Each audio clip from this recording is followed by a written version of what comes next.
Hello, friends. My name is Steve, and happy Friday. Hope everyone had a fantastic week. Thank you for coming by for the Page Chewing Friday conversation. And tonight we have lots of special guests. I want to get an introduction from each of them. Christopher, will you kick us off with an introduction? Tell us about you and your channel.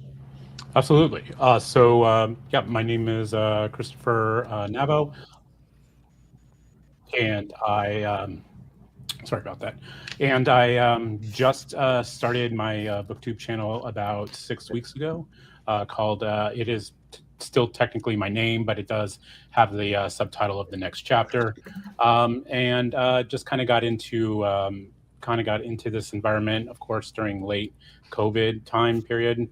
That's like, I think a lot of us hit BookTube and YouTube during that time period, and yeah, I've just kind of started watching some of the larger channels, and eventually that just kind of grew. And I was kind of like in a dark age of reading, so I just kind of got out of that a little bit. This BookTube's really helps me, really resurrect that. I mean, I do love a lot of these books. Most of these I have read, so but it's just been a literally slow process. But now I've just kind of got back into the routine of reading, and then yeah, and to go along with that, I'm also writing a fantasy novel, about maybe a little over a half done with my Hmm. first draft. So and actually, believe it or not, even with the channel starting, I feel like I'm getting more writing done than I normally do. I think it's Hmm. just being surrounded by other Okay. writers on BookTube, and just it gets that creative going.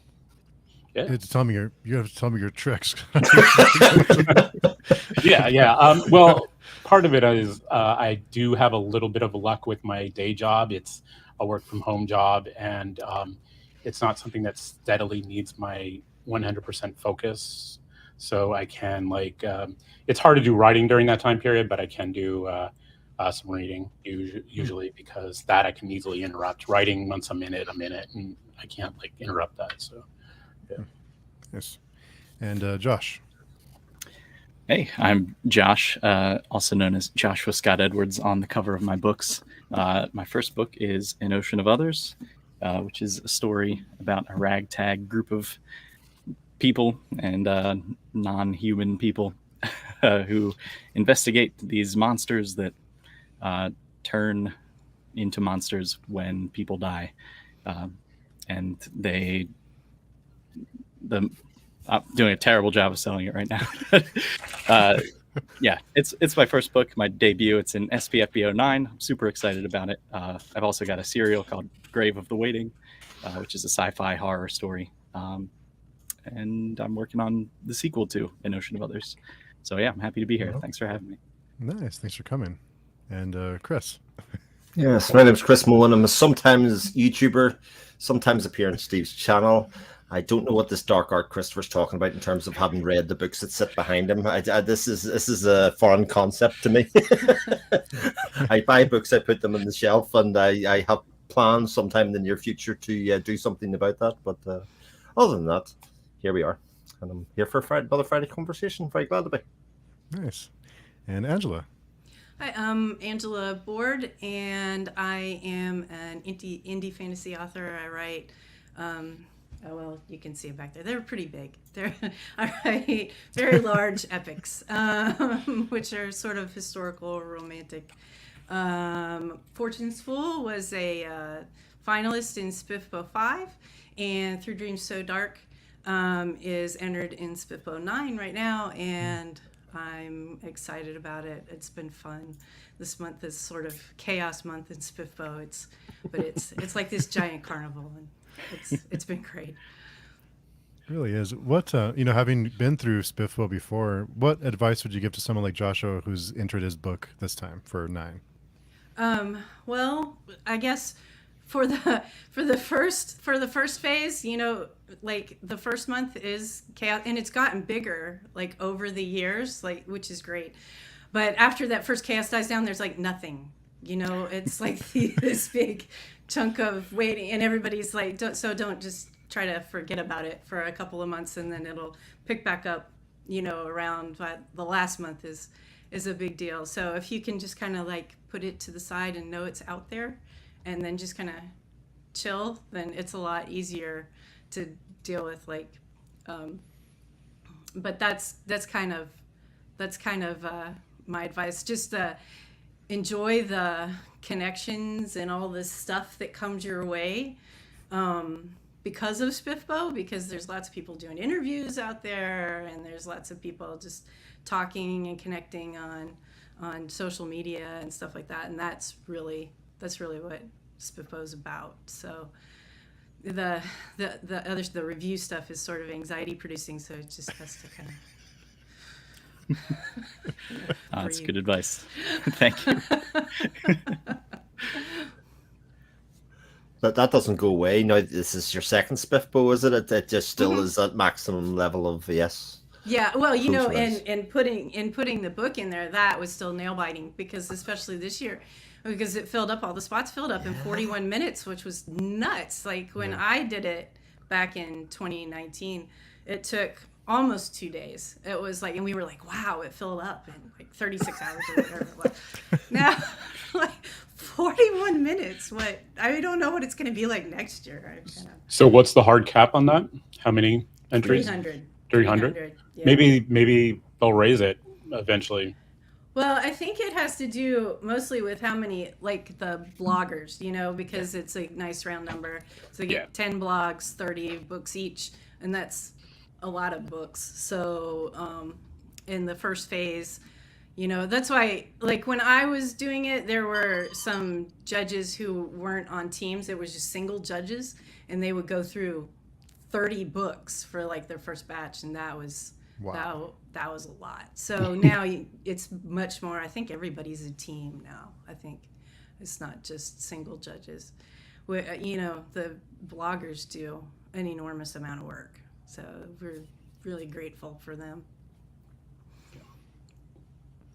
They would drive me insane waiting for because you go through all the anticipation of entering, and then you have to just wait. That would just drive me crazy. Yeah, it does a little bit, especially as it goes on. And if you're like one of the ones who don't, like, if you have to like wait for your review, like Esme, Team Weatherwax, they just get theirs out like boom, boom, boom, you know, like Esme, so she just reads crazy fast. But some of the other ones like take longer, and if you're not a person who gets reviewed in like one of the early batches, and you're waiting like for mine, I had to wait until like the very end, and it was, I think was it on the last day? No, it was Nicole picked her finalists like 2 days before the last day of phase 1.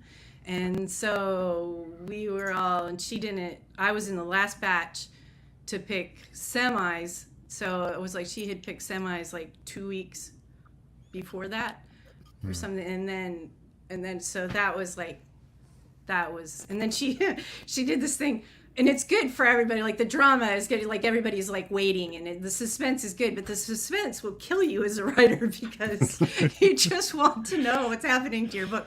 And so she's like, I know who the finalist is, but I'm not going to tell you guys for 2 more hours. I was like, what are you doing? I'm going to die before then. But you made it. Yeah, I did, which was amazing. That was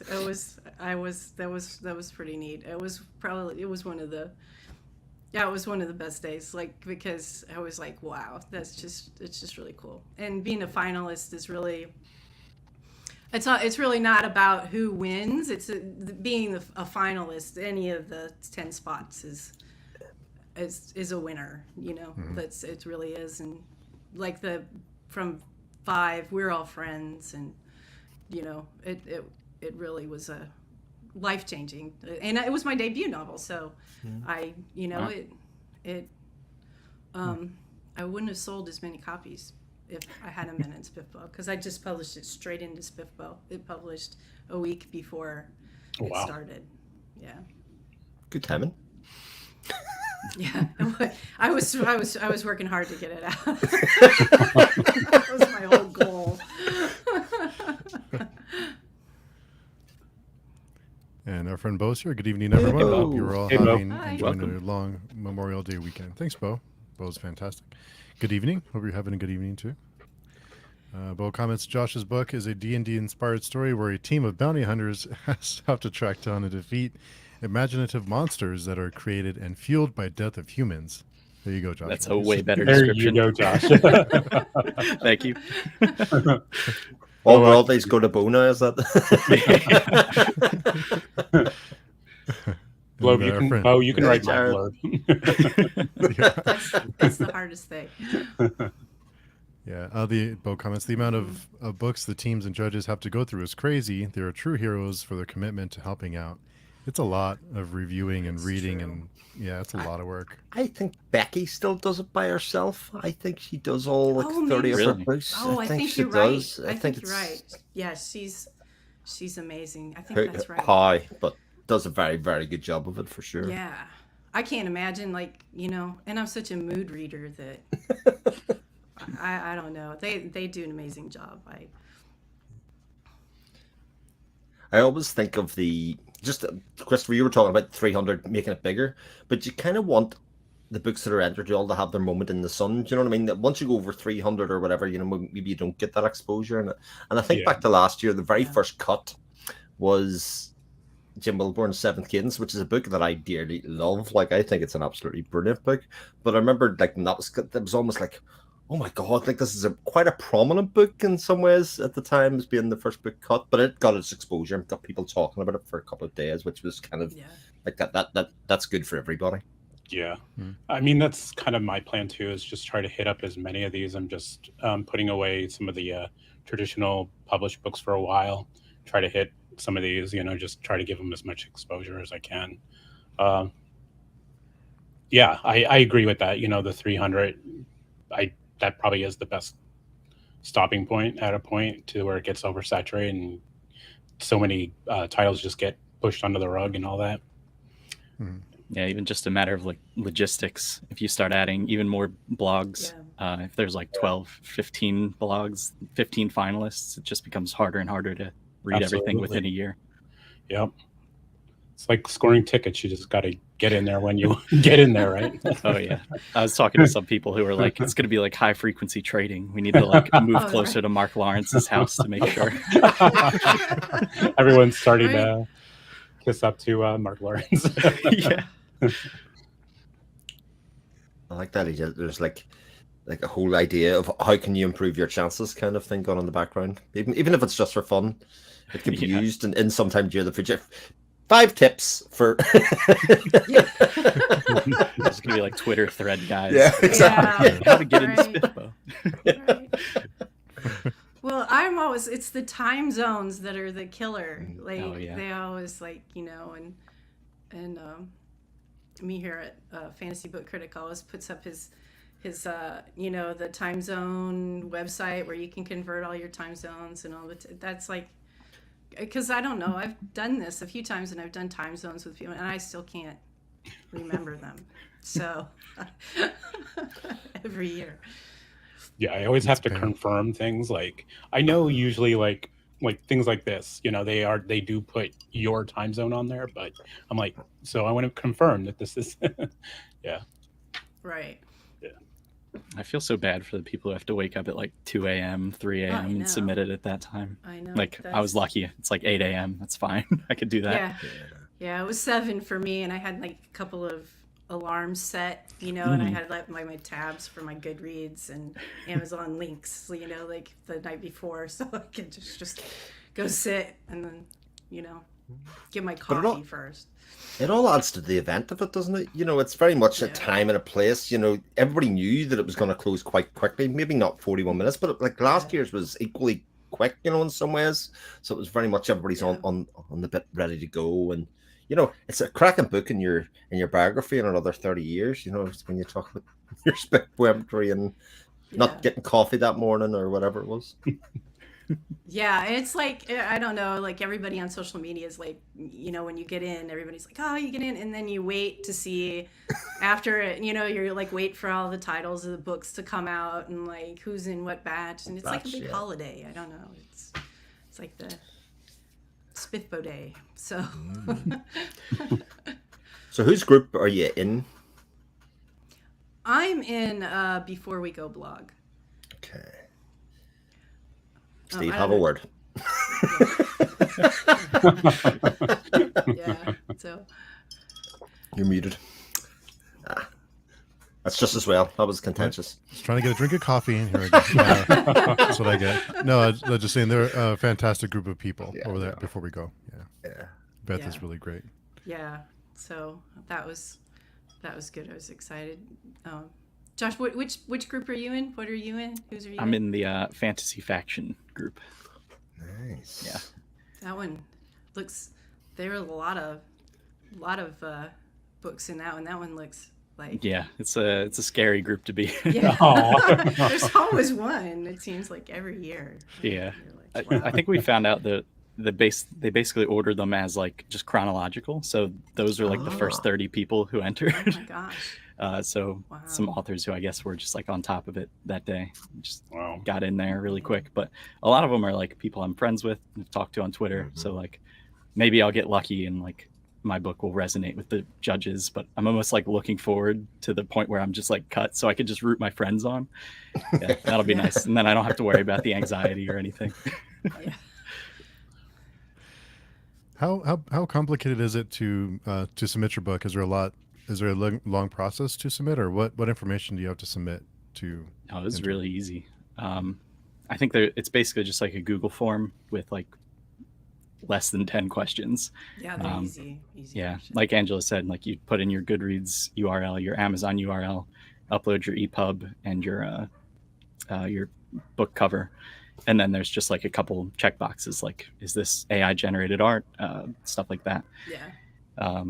But he put up the form ahead of time so that anybody could look and see and like, get all their info ready to go.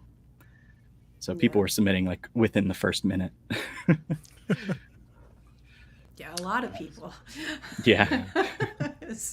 Mark always, like puts up the number like based on like who's like the first 3 minutes I don't know. It was like over 100. Hmm. I don't know. Wow. It was a really huge number. That's wild. It's That's crazy. Yeah, just looking at his like chart of how fast things have filled up that he posted, it's like Oh, just yeah. this constant. Right. It's just going down every year. Right. And you wonder where it like bottoms out. Like, is it going to be like 300 fill up in all the first 5 Like, minutes or something yeah. next year? I know. That's just crazy.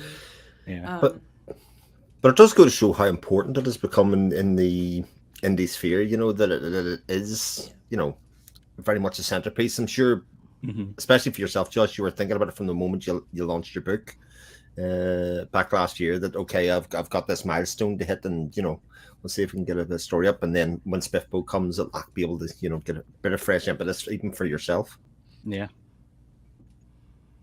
I just think it's amazing that, this is just taking off so big, regardless, Yeah, it gets bigger every year, and there's more audience. It reaches more people.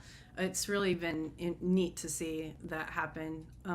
Back in 2019, we had to send an email to Mark, and like with your files, and so I don't know. It's like now it's a form that fills up like really fast, and everybody, like it was trending on Twitter, the SPFBO 9, and it's just it's really, I don't know, gratifying to see the audience expanding and see it growing up like it has, and reaching out to more and more people knowing about indie fantasy, because it's not just the SPFBO books that benefit, it's like all of it. all indie authors benefit. And even after 9 years, it's still kind of so pure. It hasn't morphed into this like more commercial aspect or something somebody's hijacked off the end of it with its growing popularity that often happens. It's still very much this group of bloggers, this group of people that are submitting their books, and for the common kind of good, which is to get more exposure to all of the books, regardless of a winner. Yeah, it's kind of, and everybody who all the authors, every time that anybody like, reads a book from SPFBO or tweets about it or whatever, it gets the word out more. So yeah, I it's been neat to see. A couple of comments. Friend Colin's here. Hey, Colin. Colin, Everybody. There you go. Hey, Colin. Thanks for coming by. Our friend Austin's here. Austin. Hey, Austin. Hope Welcome. you're doing well. Hope classes are going well for you. Lots of friends. Tori's here. Hey, Tori. Tori's here to Hey, spy you, Josh. This is going to Oh, yeah. trying to psych you out. She's in my group. Yeah. Speaking of, Robin. Hey, Robin. Robin the spine bender. Yep. And, yeah, exactly. Don't be careful. Watch your spines around Robin because they're not safe. Bo made a comment, which is I think is a good one. Yeah. Getting cut isn't the end of the world. Ryan Cahill got cut, and look at him now. So Oh yeah, definitely. He's doing all right. Yeah. He's okay.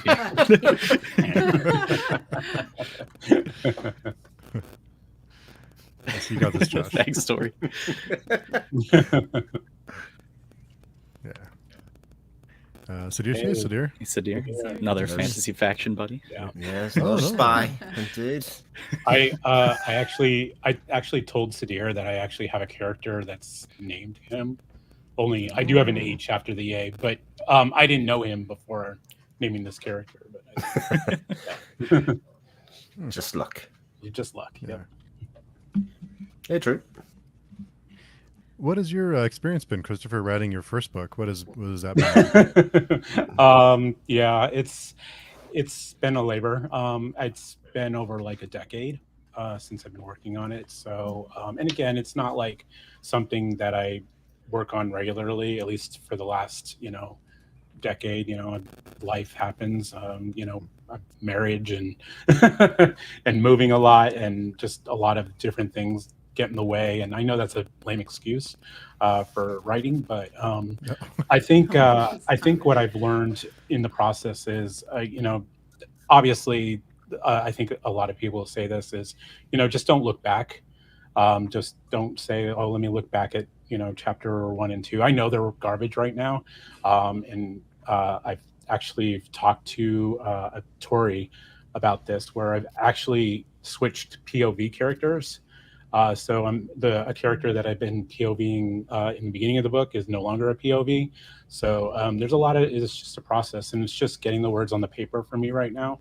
And then I'll come back and do that first review. I don't even consider this a first draft. It's just getting it out there on the computer screen or, wherever I have it. And then I'll start my first draft kind of thing. So yeah, it's just a discipline for me. And I feel like I'm doing a lot better with staying with my discipline and working on writing every day. I got about 1,200 words today. Oh, that's awesome. Excellent. Yeah, that's good. Yeah. I feel like those excuses were really not excuses at all. No. Like No. life happens, and moving and getting married, those are like huge events that you should be happy for.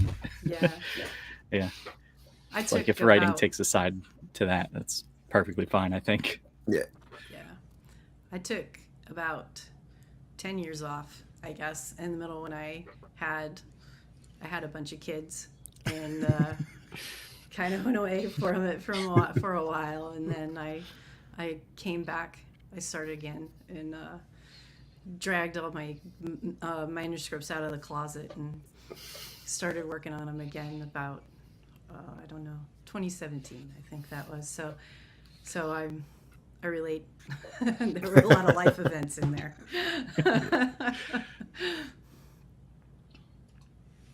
And speak of the devil, in here. It's a terrible thing to call me here.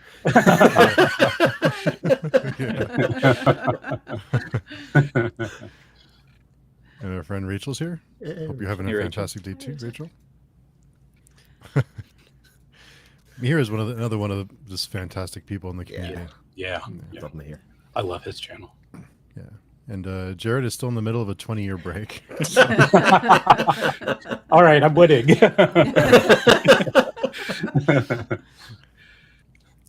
What was your process like, Joshua, in your first book? Yeah, so like Bo said, it was D&D inspired. So that was actually like adapting a campaign that me and my friends did. So I started in late 2018. And at that point, I sort of like decided I want to try and write a book, and I had ideas, and I just the ideas were too big for my skill set at the time. So I was like, I should write a practice book. and it just seemed to like make sense to take the notes that I had from our D&D campaign and just like turn those into a really terrible first draft. And then I was like, well, I should practice the next part and the next part, and it just went all the way through to the publication. So yeah, still on my practice run, I guess, at this point. But yeah, it's been interesting for sure. Just joining Twitter last year and just becoming like joining the writing community has been so gratifying. Just meeting so many other authors and other people who are on the path. So very cool. And, Rachel is asking, where can I get this gold nugget of goodness? It's available in audiobook now too. So this audiobook are the... Oh, is the gold nugget of goodness my book? Yeah. I wouldn't have guessed that. You didn't recognize it, no? Yes, it is on Audible now. And if you buy an ebook, which is 99 cents, the audiobook price drops by like $30. So I would recommend doing that. Save a little bit of money that way. Yeah. And the guy that we got for the narration, his name's Danny Gavigan. He was like a theater actor, so he does tons of like character voices and everything. That's cool. I haven't listened to the whole thing yet, but I'm still working my way through it, and I'm so happy with how it came out. He's awesome. Nice. Our friend Dan is here, the black and blue collar reader. Hey, Dan. Tori comments, I took a big break after college, marriage, kids, with writing too. That isn't a silly reason. And you're crushing it now, Chris. Can't wait to read your book. Yeah. Now the pressure's on. Yeah, no pressure. No pressure at all. It's funny when they hear authors speak, especially when they maybe even have written a book like Josh and Angela have, and then they kind of go, but the second book's going slowly. I wouldn't expect it, anytime soon. Then like 3-4 months later, they go, nearly finished, expect it anytime soon. And like kind of the ups and downs of the writing process and the creative process that goes along. You can get big spurts and then have stall out or whatever. Mm-hmm. Yeah, it's definitely like, I don't know, I rewrite a lot. So when I'm not exactly a pantser, but I'm not a planner either. So I'm sort of in the middle, and my first drafts, I guess, are kind of where I'm trying to figure out the story. So I don't like, I kind of know the end. And then when I get to the end, I'm like, oh no, I didn't know the end. It's going to be this. And I usually have a better idea when I get there. And then I have to go back and reverse engineer everything so the end makes sense. So I wouldn't feel like you're like the only one doing it this way, because that's kind of the way I write. I have to figure it out first, and then once I get the words down. I mean, things change, of course, where my characters are going and directions. I kind of let them do their own thing, but I try to like have a path where it's like, as long as you're hitting these plot points, do whatever you guys want, kind of thing in the writing process. But yeah, it's so it kind of, I definitely am a planner. It's like these things have to happen, this, this, and this. It's just a matter of getting there. Might not be going according to my plan, but maybe that's good. Maybe that's allowing my characters to do what they want to do, as long as it's not deviating from the plot or the pace. Is I'm cool with that. Have you talked about what your book is about on your YouTube channel at all? Or... No. Okay. In fact, a couple of people have asked if and honestly, because it's such in a change kind of from originally my original plan, I don't really have an honest way to answer that. I mean, I haven't even told my spouse, really. So he's in there doing something. Yeah, it's doing something right now. It's like the downloading bar. It's just doing what it's doing right now. But I think once I get into that first draft, and going back, then I can probably start. I'm going to probably start giving out information, because I did kind of have in plan to do my channel a little bit of a hybrid of reading, catching up on all these books that I want to read, and then maybe do a little bit of writing as well in it. A question I have, In general. So I'm used to making like shorter form content, whether that's songwriting or making YouTube videos, which kind of you can do in one sitting, and you sort of get a feeling in the moment of whether you really like what you're producing or it's just absolute garbage. Sometimes you could find out in the edit. But the revisionist history of that makes you look back at that like 6 months later and go, no, that actually was garbage, or that was actually quite good. When you're writing something that's much longer form, how do you stop yourself getting halfway through the book and going, actually, I want to change everything, or want to really do quite a lot of revisionist history, on it? Well, what I do is I just keep going, and I promise myself that when I get to the end, I can go back and fix everything. So Right.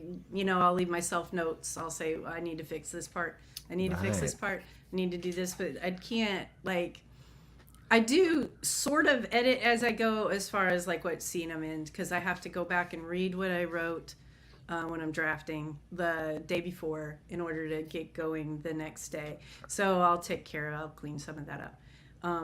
But if it's bigger, I won't go back unless I'm in a revision. Like if I'm in a revision, then I'll go, oh wait, I screwed up. I need to go back to the beginning and take care of that before I can go do this. But that's much more of a non-sequential thinking it's like at that point, especially if it's later drafts, like you gotta get it right. Like you can't put it off. Like you can't leave yourself notes in parentheses and go, I think of, they do some fighting here, and then go on. And then like, because I do that, I'm like, I don't know what they're doing, but then this, and then so like when I get to the end and then I let it, then I can go back and read it all the way from the beginning, and it's only then that I can really see the shape of the book. I can go, oh, this is the story, and I can go, I didn't do nearly enough with this part because this was really cool and I need to make that happen more, and this chunk is just kind of boring, I'm gonna get rid of it.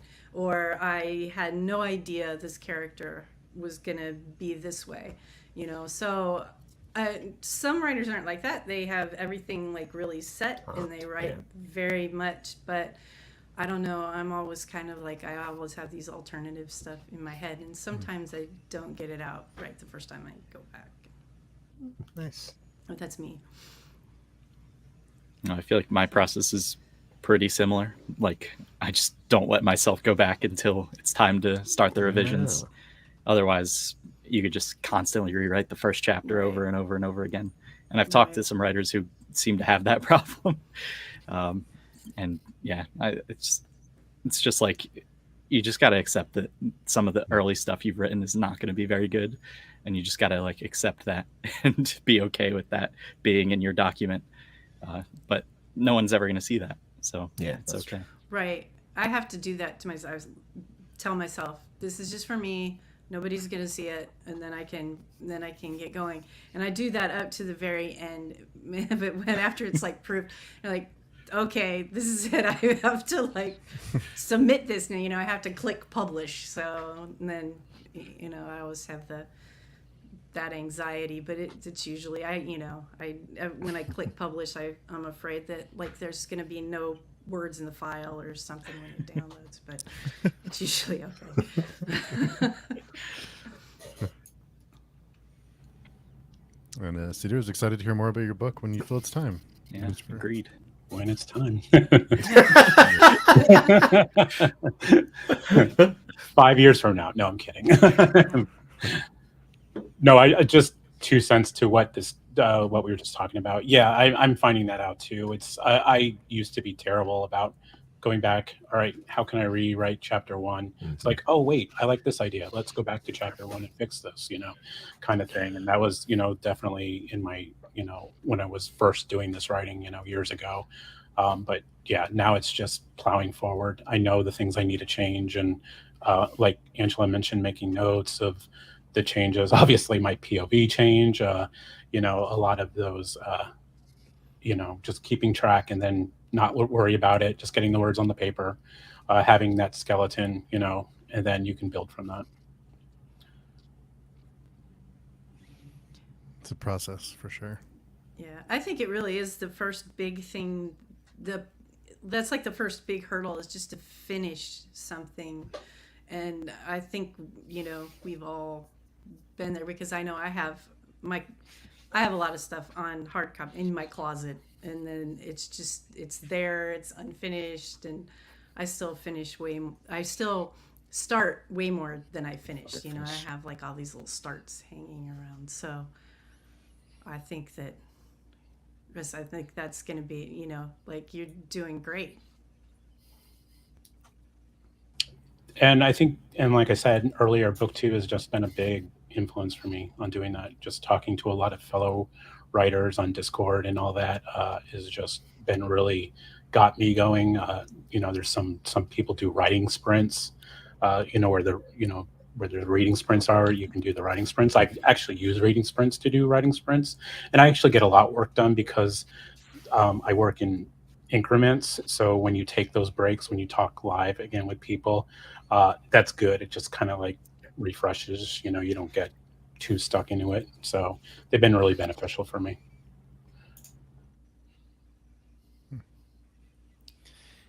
Yeah, it's wild. I don't all of you keep up, especially with Twitter, because I find myself getting lost in things, and I don't know how any of you get anything done, because it's so distracting. I don't know how do you eliminate distractions like that and stay focused on what you're doing. I think for me, it's just like what Christopher said. It's just time boxing, and just really trying to be disciplined and like set aside an hour, 2 hours, and make sure I'm like actually focused on writing in that time. Lately, I've not been super successful since Tears of the Kingdom came out. That has been very distracting. But yeah, just having a writing group, time boxing, those things just help keep me focused. Yeah, I mean, I do the same thing. I use sprints, and also I have a lot of kids, so I do have to. So I do have to, like, I have to train, and I write at the kitchen table sometimes when I'm at home. So I do have had to train myself to be able to write, answer questions, deal with whatever, and then turn back and like do that. So electronic distractions are a little bit harder to deal with those. So lately I've been trying to in Rachel Aaron's 2K to 10K, which is really, really good for and just for a lot of reasons. But she, in order to figure out when she was most productive and how to organize her day, she kept a spreadsheet of like the time she spent writing, like how many words she did, like how much time she spent, a lot of notes. And I'm not much of a spreadsheet person, but I decided lately that I was going to do that just to see how much actual time I had, and where it was, when I could focus more. I get most of my stuff done. My youngest daughter is disabled. She has Down syndrome, and she's in therapy like a few afternoons a week, and I sit in the car in the parking lot, and that's when I get a lot of my focused writing done. So I try to have everything off. I mean, fortunately, it's in the car, so if I put my phone away, I don't have anything like right in front of me, and I can just work, which is nice. But I can't live in the car, so. That's so funny, because I mean I work a lot with students and working on training for academic study, and what I often say to them, you need a stable kind of calendar to do. Now your life may be complete chaos within that stability, but at least it's your stability. It's a bit like you're saying, you've got that time where you sit in the car when somebody else is doing something, and then you use that time productively, and you can structure it, where somebody else might look at that and go, but I would be kind of all over the place. I'd be running out doing shopping at that time or something else, but you can create that pocket for yourself to be productive within that space. Yeah, you have to be like really stubborn about it in order, because there's always stuff that's going to come up that is going to be like, well, you can react to this, or there's always something that needs to be done. There's always, in our house, there's always laundry. There's always something that and it can be hard to put that out of your mind. But we homeschool too, so I had been used to like putting the day in kind of blocks.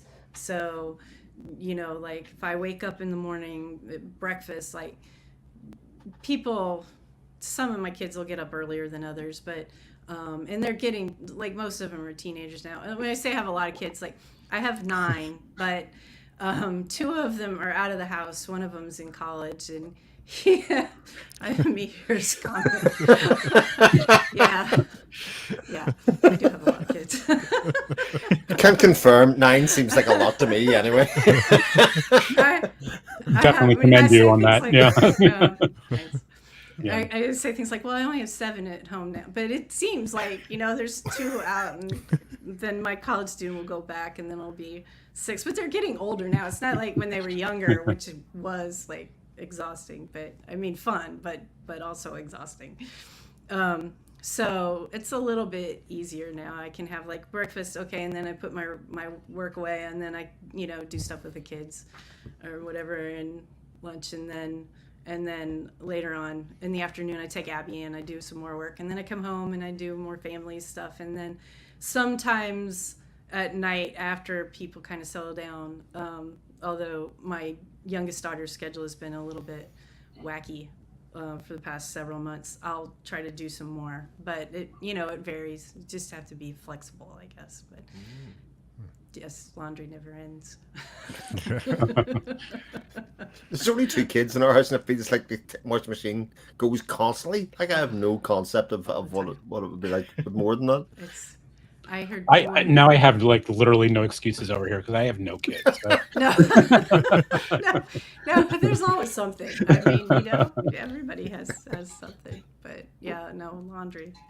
I heard one mom of a large family said it was like shoveling in a snowstorm, and that's probably the best description of laundry with a large family. Tori comments, I have 3 and I feel like my house is chaos. I can't imagine mom boss. I don't know about that. Tori gets it done. Yeah. Yeah. Definitely, yeah. Joshua, with you crafted your story around your D&D campaigns. Did any people in your play group read the book? I think maybe one of them read part of it. Yeah, it was. I have like sort of mixed feelings about like writing a book about like characters that my friends played, because it's like it almost like feels like I just took like our story and made it my story. And like yeah, I tried to like make sure that I did them justice and like they were happy with everything, but especially for like the guy who DM'd the campaign. I've talked with him a lot, and like our stories have diverged so radically at this point. He gave me like some beta feedback on like the first act of the book, but yeah, I don't know if he liked it or not. It's hard to tell. I get the influence for D&D. I think I do have like a side character who's kind of based on one of the characters I played in a campaign, so I get that definitely. And even some of my writing in general has a lot of influences from, you know, a lot of the old campaigns like Dark Sun and Planescape. I'm not too sure if you guys are familiar with a lot of those side campaigns in D&D, but yeah, definitely some influences. So can we expect a Tears of the Kingdom influence book 2 then, Josh? Come on. It's really weird. I'm just writing about this Zelda. Saving a princess, you know, I don't know where it came from.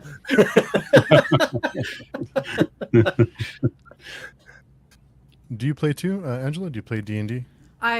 Not for a really long time, but my kids do often have D&D games going, and they, you know, talk to me about them. But I haven't, not since I was in college. I don't think I've had like a group to play.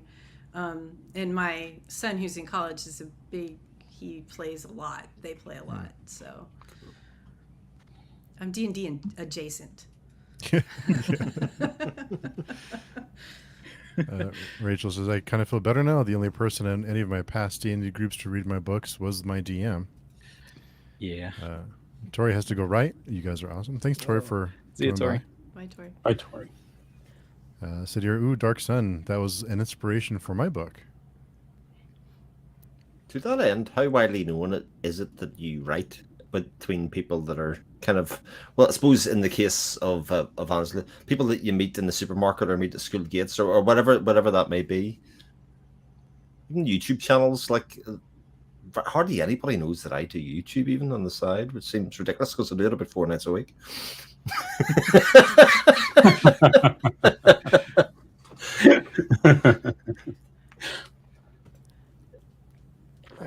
How many people in your lives know that you're writers or Christopher YouTuber?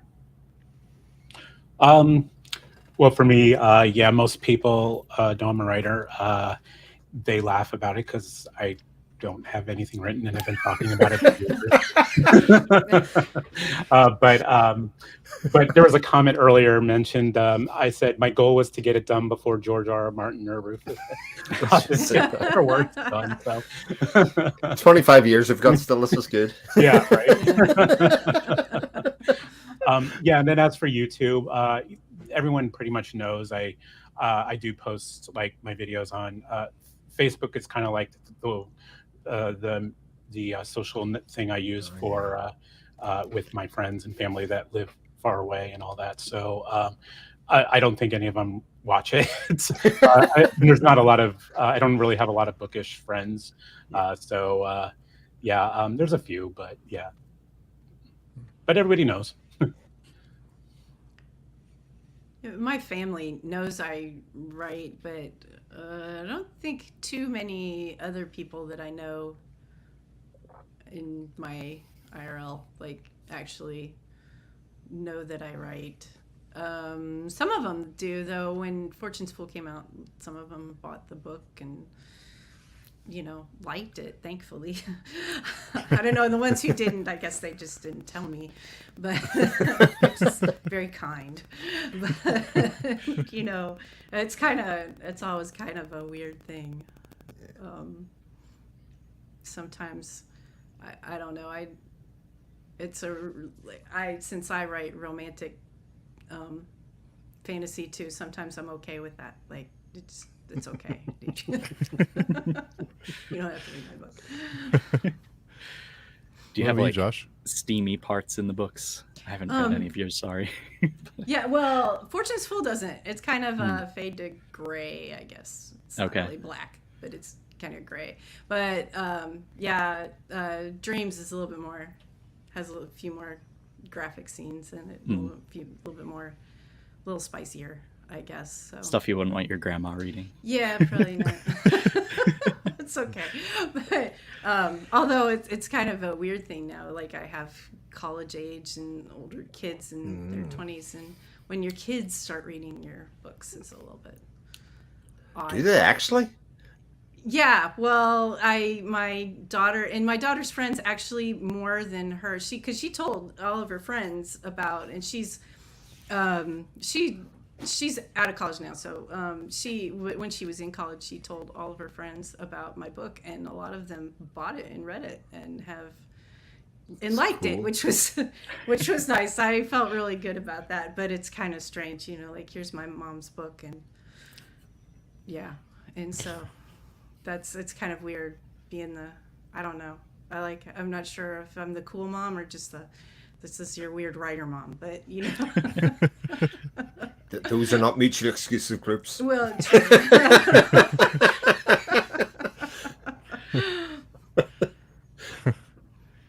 What about you, Josh? Do people in your life know that you're an author?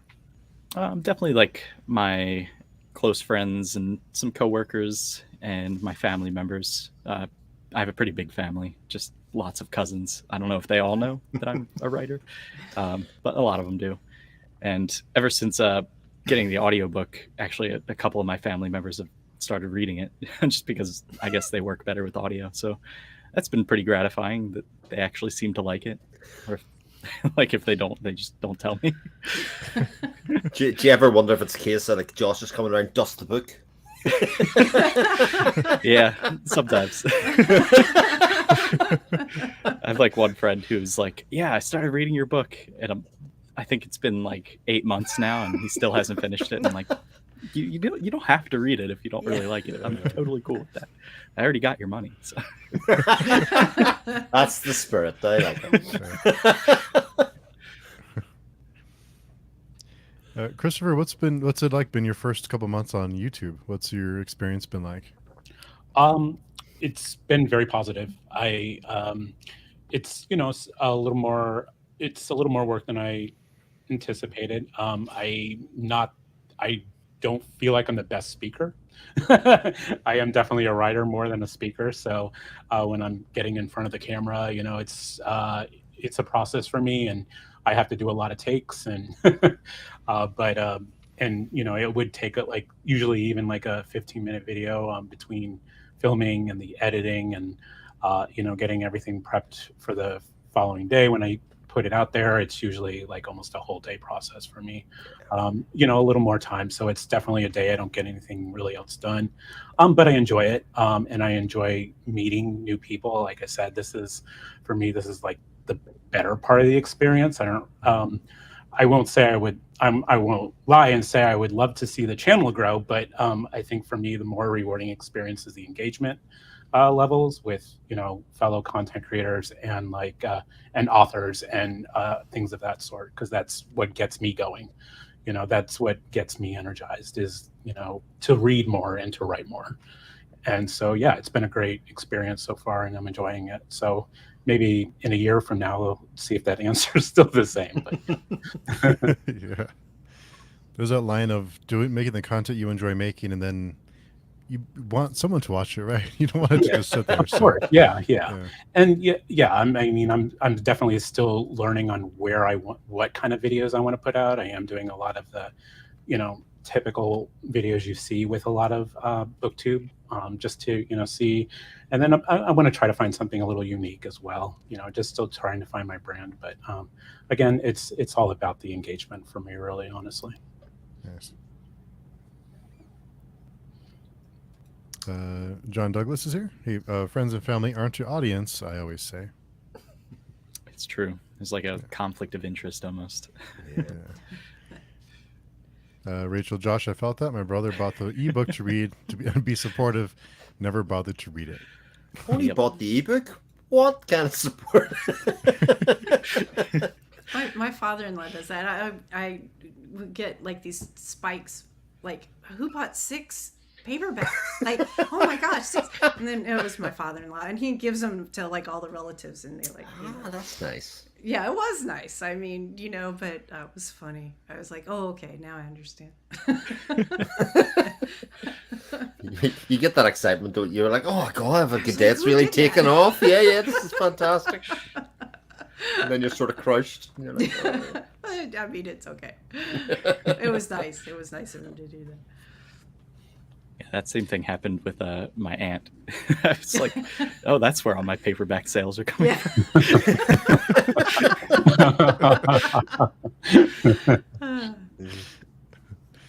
And Angela, you also do a podcast, right? Swords and Corsets? Yeah. We started off with that. It's about a romantic fantasy with Crystal Matar and J.D. Evans, who won SPFBO with Rain and Ruin, and Chris Broadbent. So we just kind of, it's kind of sporadic, because we all are pretty busy and had some big deadlines in there and stuff that we had to hit writing wise, but yeah, it's kind of, it's fun to get together and talk about the that subgenre, like because it's a big one, and it like encompasses a lot on the fantasy side and then more on the romance side, it's been interesting getting started doing it from the other side of the podcast, not just the talking, being a guest, but doing I don't do any production, but we had to figure out how to. Jen kind of keeps us in line. She does the okay, now there's like, let's do bullet points, so we're not like, because we're trying to keep it to like 30 minutes. Oof. And otherwise we just kind of ramble, so thankfully. Seems impossible. That's 30-minute podcast. Yeah, it is kind of, we go over sometimes, but But yeah, we have Jen to kind of rein us back in. We start to ramble. Wow.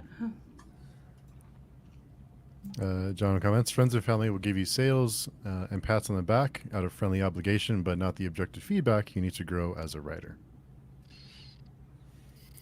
Colin, it's been super awesome going through this process alongside you, Chris, and getting to know you. Absolutely. Yeah, Colin's been really cool. We started our channels around the same time. So it's been really great to immediately connect with a lot of people, especially, with our, year of 2023, content creators. So, yeah. Yeah, it's so important to find people who are like in the same part of the process as you, just to like learn, bounce ideas off of each other. Like, that's having a writing group from NaNoWriMo did that for me. It sounds like that's what you've got with Colin. And like, that's really just awesome for growing in your craft and just learning. Yeah. I know it's a hot topic, and I know a lot of people, everyone's talking about it because it's such a big deal, but I wanted to get everyone's thoughts on AI and where you feel like where we are and where we're going. Because I've heard a lot of people say that we're 10 years away from AI producing a book from start to finish that most people won't be able to tell AI wrote it. And I think it's more of like we're a year or two away from that, from not being able to tell. So I wanted to ask all of you what everyone's thoughts were about where we are now and what we might see in the future. Not all at once.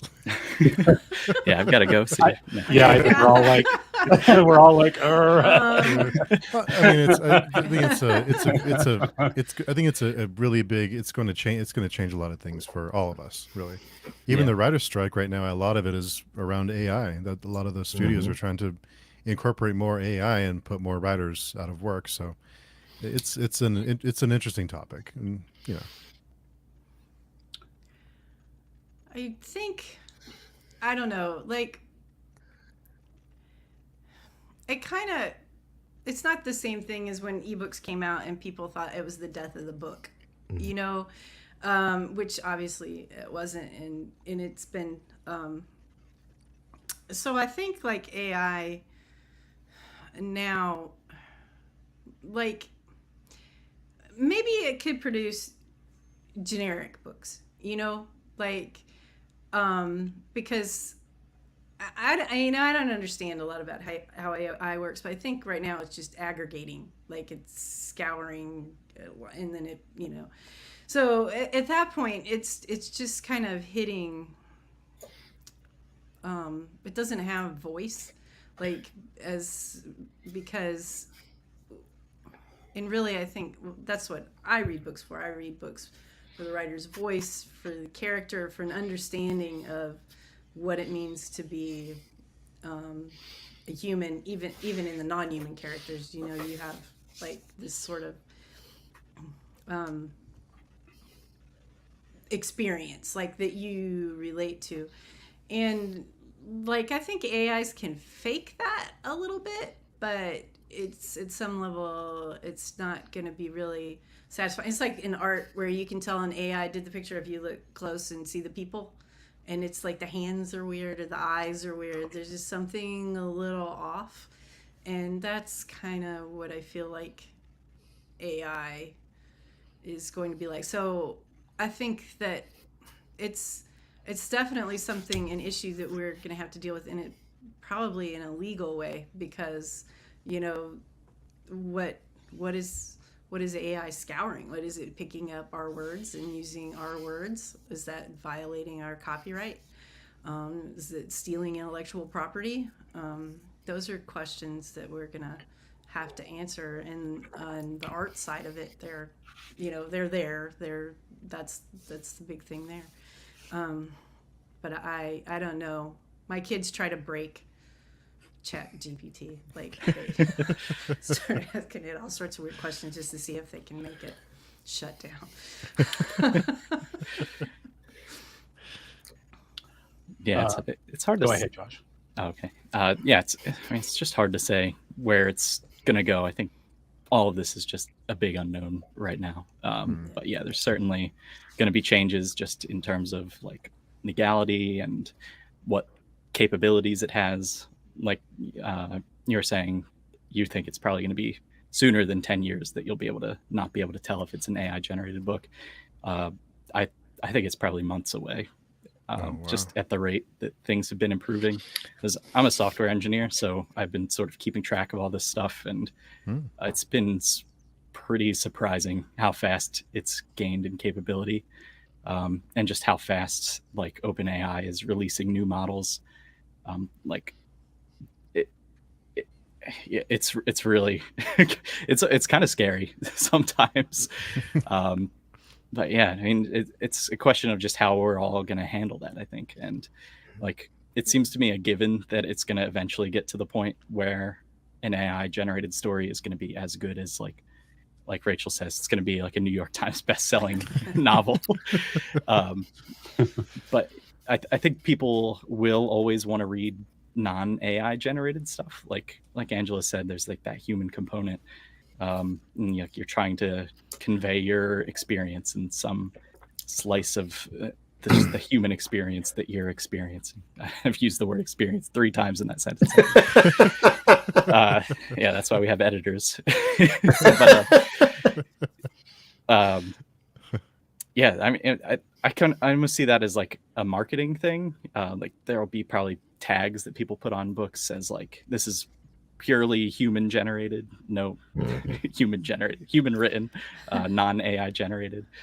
But yeah, it's almost like an empirical question. I was tempted to do an experiment, and I may still do this, where I put out like 5 short stories or like flash fiction where like some of them are AI written and some of them I've written myself, and just like poll people and see if they could tell which ones are AI. And almost like do that every once in a while and see if it ever gets to the point where like people think the AI stories are better than mine, which probably is not. Probably don't do it anyway, Josh. It seems like a terrible idea. Yeah.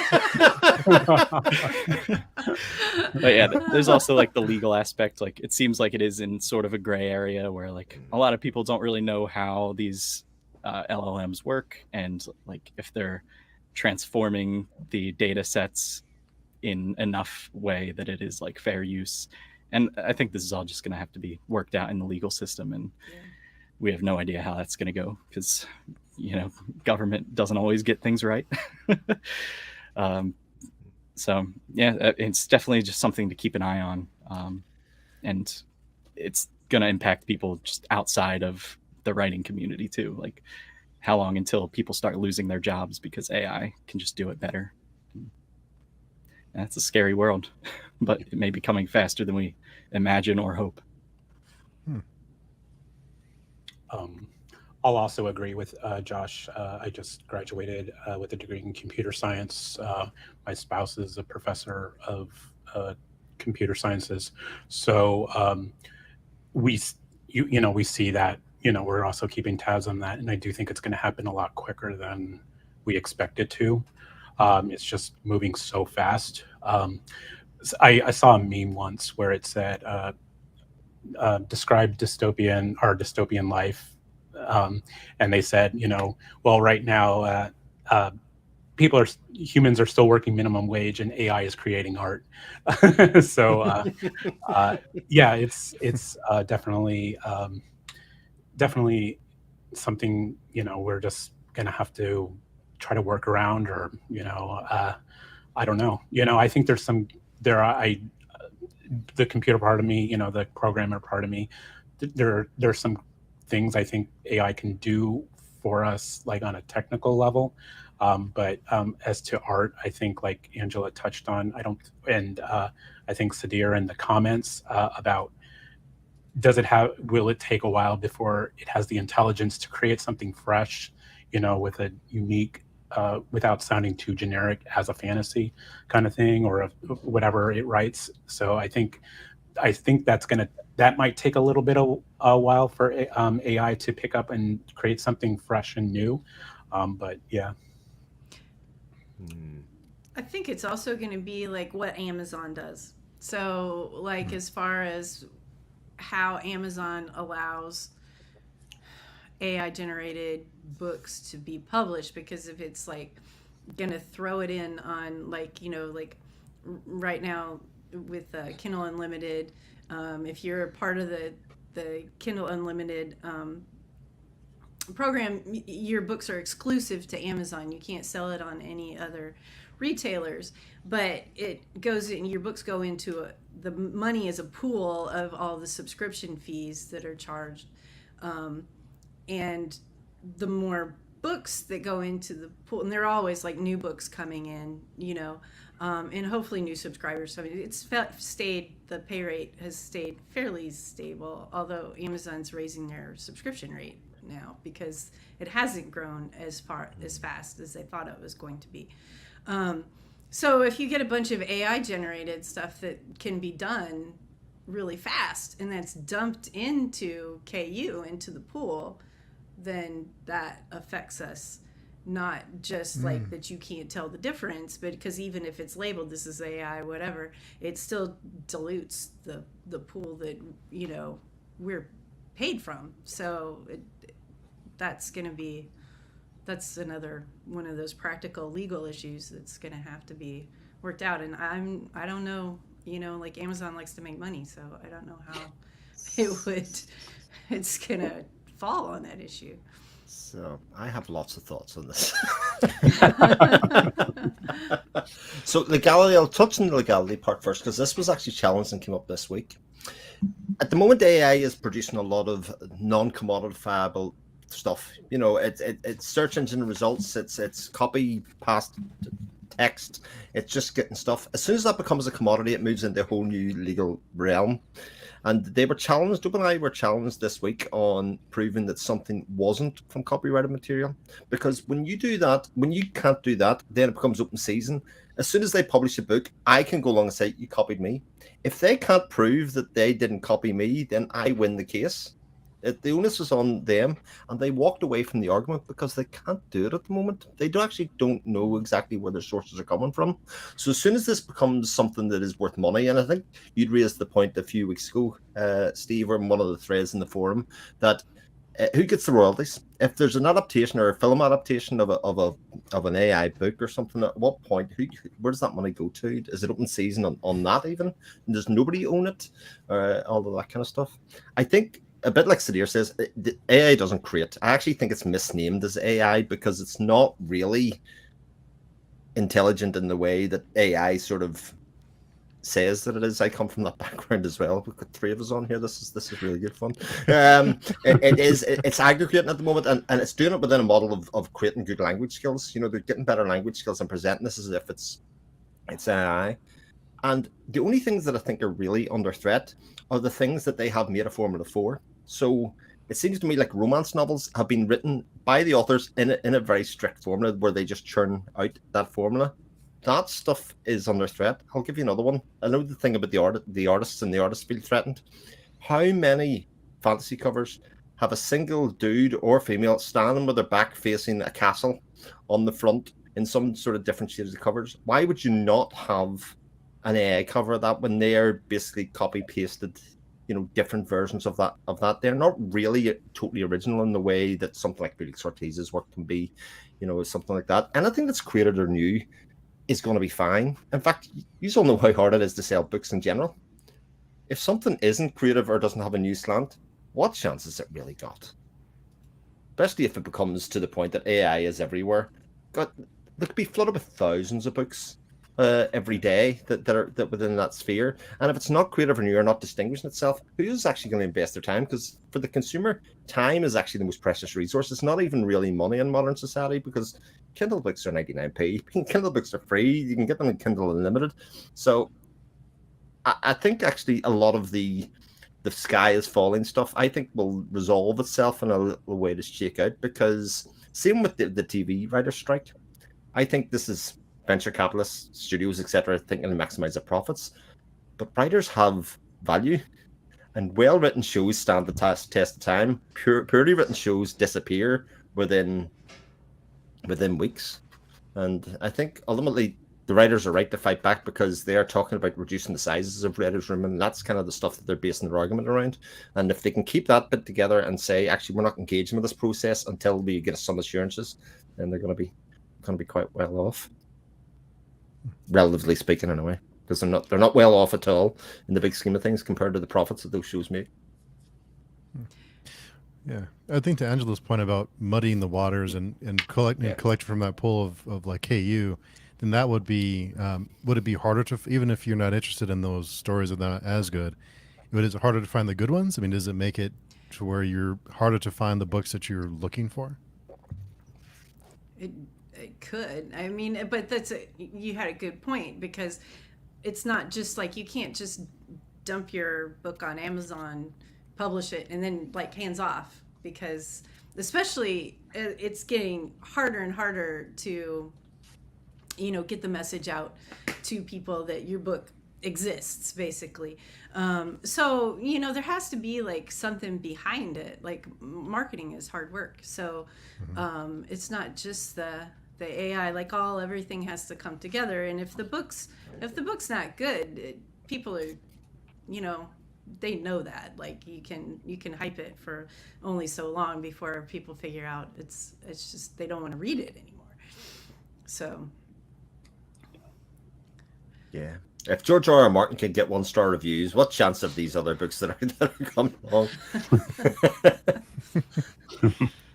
Just want to say hello to our friend Joao. Joao. Yep. Hey, Joao. Hi. Really good to see you. Welcome. Rachel, what I hear you saying is write faster before it's too late. that's like sums up being an indie author, right?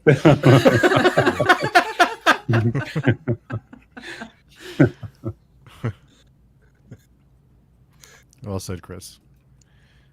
Rachel, I need to somehow trick people into thinking I'm amazing, so they tell their friends, and then bank.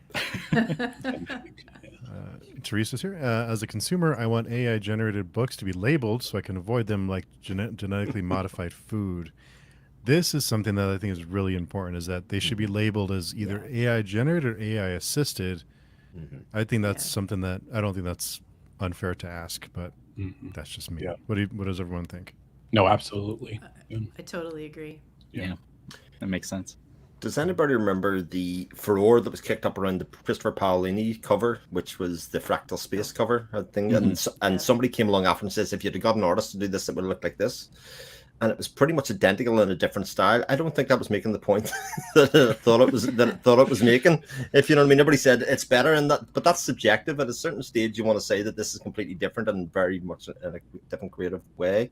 And AI-generated books. It's interesting that Josh had said that the SPFBO thing. Did they ask you to label whether the AI-generated art as part of the process of the submission? It was, I think, just for the cover art. For the cover, that's what I mean. Sorry. Mm-hmm. Yeah. Yep. It was. So there are already kind of moves within that sphere to kind of separate, things from one thing to another, already. Yeah. And There's an awareness of it. I think that readers in general like the idea of supporting writers and artists. So I think that's where AI comes in. If they know that AI is, you're just using it's not, they don't feel like they're getting behind a human being, and I think that readers do like to get behind human beings. Yeah, I think that sort of touches on what I was saying before, where there's going to be like a marketing aspect where people will be able to market themselves as like, I don't use AI to write these books. Yeah, right. And especially right now, like in the culture, there's a lot of pushback against this. So I think people are probably like almost afraid to say that they would use AI to write their books. Yeah. And like, I mean, like I write because I just think it makes me a better person to write. I like going through the process, and it does good things to my brain structure, I think.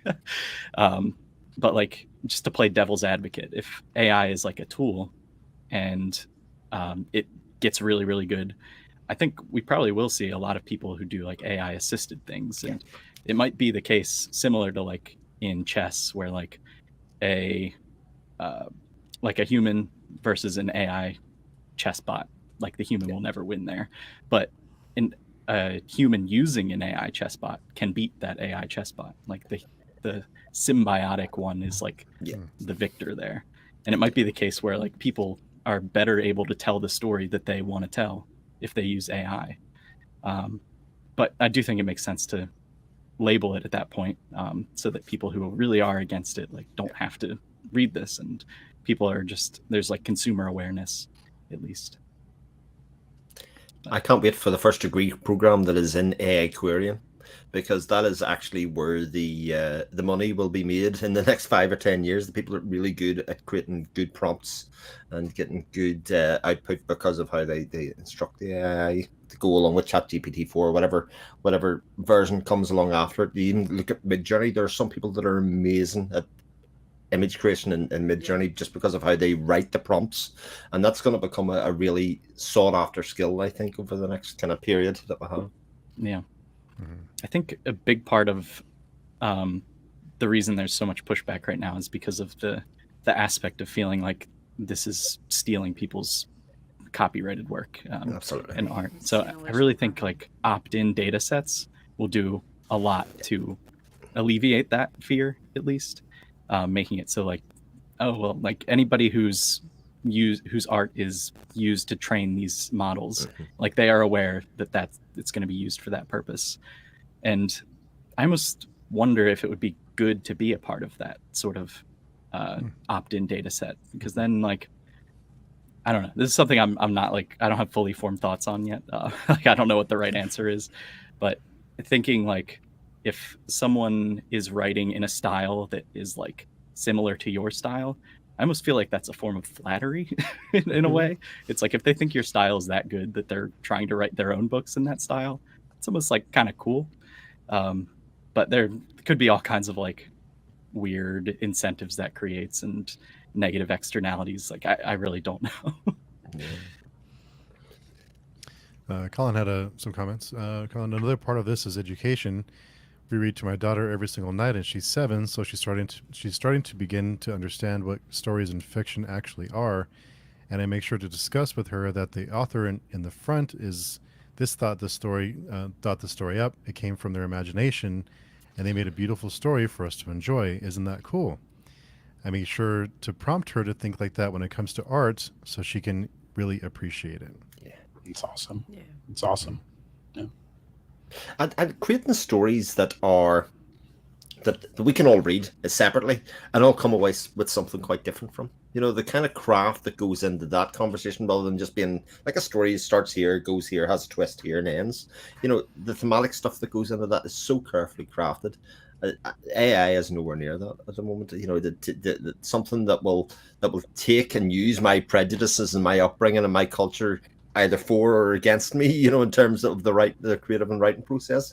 Like the really best books do that, unless somebody's trying to steal bits from all different parts that are the same style and source. It's not there yet. I don't think it's going to be there within the next couple of years, because that's not what they're actually designing to do. It seems to me at the moment it's about, like I say, the language models and things that they're trying to present, so it presents intelligent, just as where a lot of the creativity is going. I know from a, like I mentioned, on a technical aspect of it, I know a lot of, from what I'm gathering from my spouse in the profession field of computer science, is they are teaching coders and all that to utilize the API to help with the code writing and all that. So I think there is that technical aspect, which I'm all for. I like that aspect. I think it's just, in summary for me, it's just all about creation and of art and writing. I think there just needs to be a limitation to those aspects to the AI. To go in like a very sci-fi direction, what if the AI eventually becomes conscious? Then would we want it to write its experience? Skynet. Yeah. But then it will actually be AI at that stage, and maybe that's a whole different conversation. Yeah, at that point, I feel like it's just a person. Yeah, exactly. Yeah, it's in the Blade Runner thing of, well, what is the difference? Right. Yeah. It's like a replicant. Yeah. What I think would be really interesting is something like A Song of Ice and Fire, right? Like let's say he I don't want this to happen. Let's say he passes on before he's able to finish it. What if they took his notes and ran it through AI and had that finish the series? That's the kind of thing that I think may be possible here. That's what happened season 8 of Game of Thrones, isn't it? That's exactly what happened. It's explained. It was the early days of AI. They were all technically done at season 7, and they were just like. Have you guys watched BoJack Horseman on Netflix? Oh, not yet. I've heard it's really good. Either. Yeah. It is a really good show. But there's like one joke that me and my wife always talk about whenever AI comes up, which is that like the main character BoJack, he's like a movie star, but he's very unreliable. So they do like a body scan of him on set, and he like goes off and does like some zany stuff and comes back like a season later, and he's like, "All right, I'm ready to finish the movie." And he's like, they're like, "What are you talking about? We finished the movie without you." And they just used his like 3D model and generated his voice and everything. Like, it's similar to what you're talking about here. Yeah. I feel like that's gonna happen. Oh dear. Kind of, Chris is optimistic. I don't know. I'm not so. I don't know. Hopefully, it works out. But. I just think, like, even in education terms, you think your kids coming up and they are going to be trained in how to use it. It's a bit like when the internet, you know, when it was kind of my generation was coming through, it was the advent of the internet. It was going to ruin all kind of learning, teaching, all the rest of it. But what it did was accelerate learning. You know, it accelerated the process learning and actually give you access to data.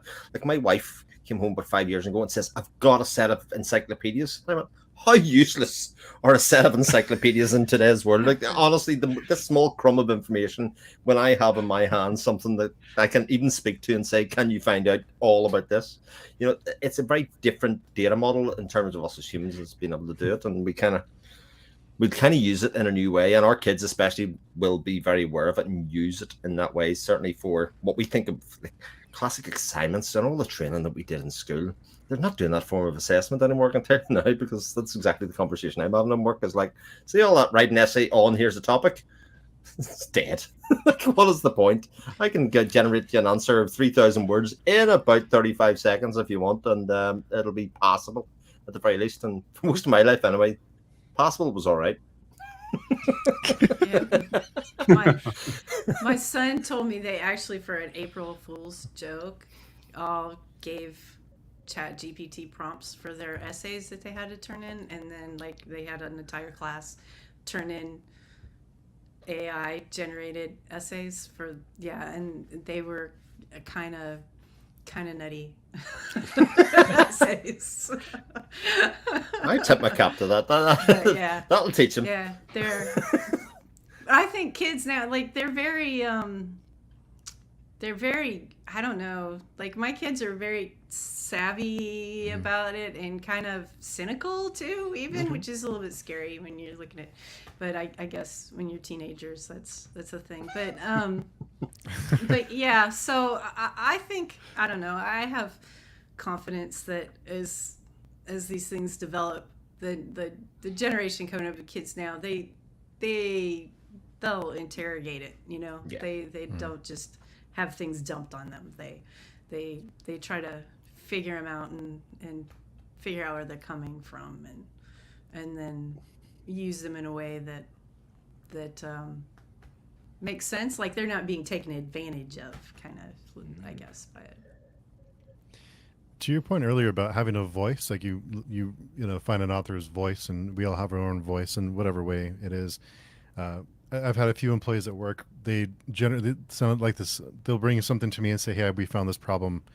I say, "Well, can you put it in an email so everyone's aware of it?" You know, because we all work different hours and days. And I get this really weird, awkward email like, "Hello, gents," and I'm like, "You didn't write this. Like, where is this from?" It's like, just write the damn email. Like, it's like take you like 2 minutes, knock it off. So it is. You know, it has a ways to go, but there is like this awkward feel to it. You know, like it's just, you can know that it's not quite right. Something's off with this. I read an article. I can't remember where it was. Maybe it was on Vox. No, that's not right. I can't remember where it was. But a journalist decided to let an AI kind of rule his life for a couple of days. Like he asked it to make a schedule, and then it would like write his text for him, and by the end he was like, it's, you know, it would forget that he needed to eat. It would like just send these weird texts to his wife about it. Would like schedule in like 4 hours of self-care, and he's like, well, when do I work? And it was, you know, because it was like it was bringing in every crazy thing off the internet, and it was funny. I wish I remember where the name of the article. Imagine if it worked the other way though. Like, I've never been more popular. My marriage is gone. I've got this new partner, and I'm like, yeah, I've lost 20 pounds. I'm like,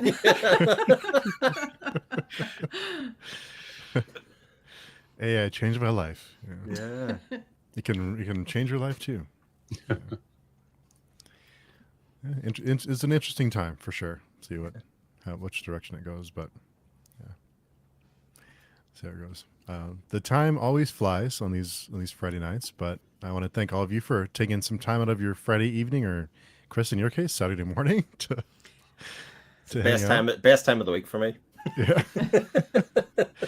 But before we go, can all of you tell us where to find you, or your channels, or your books, or your work? Christopher, can you kick us off with the best place to find you? Yeah, absolutely. My channel is by my same name, Christopher Navo. The ad is cnavo. The next chapter. I'm also on a lot of the popular content creator Discord channels for a lot of the, especially the indie author ones like Keymark and the Indie Accords. I'm on there as well. And on Instagram and Goodreads as well too. So I don't really use Goodreads as a review system, but I do pop in one in there once in a while, just for if a self-publisher asks me to, or self-author asks me to, then I'll do that. But yeah. Yes.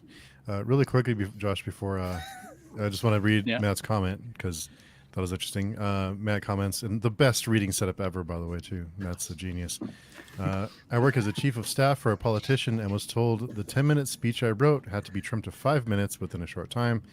AI made that thing way better than the 10-minute version.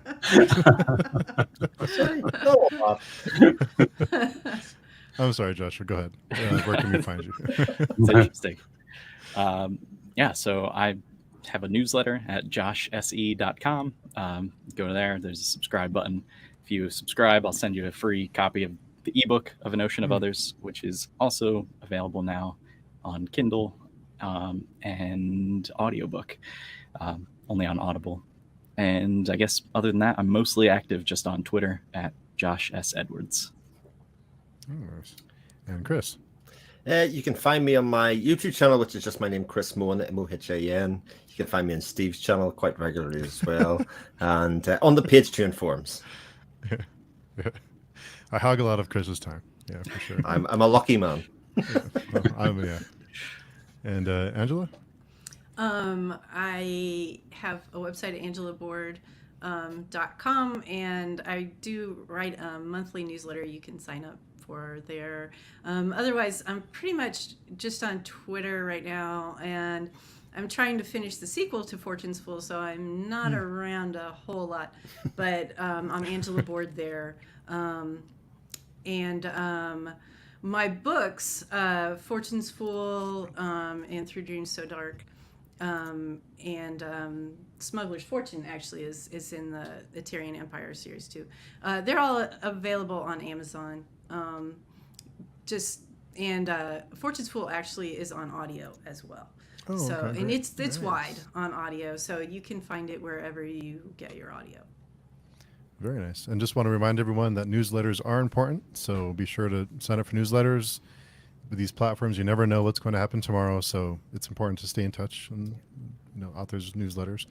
And all those links are in the description for everyone to find, so be sure to grab that. But thanks to all of you. I know you're all busy, so I really appreciate all of you taking the time to just come and talk about the end of the world. AI taking over.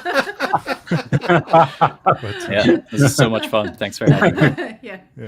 Awesome. But thank you. Good time. Thanks. Yeah. And best luck to Angela and Josh in the SPFBO. Oh, Thank you. thank you. Thank you very much. Yeah. Good luck, Yes. guys. May your reviews be plentiful and great.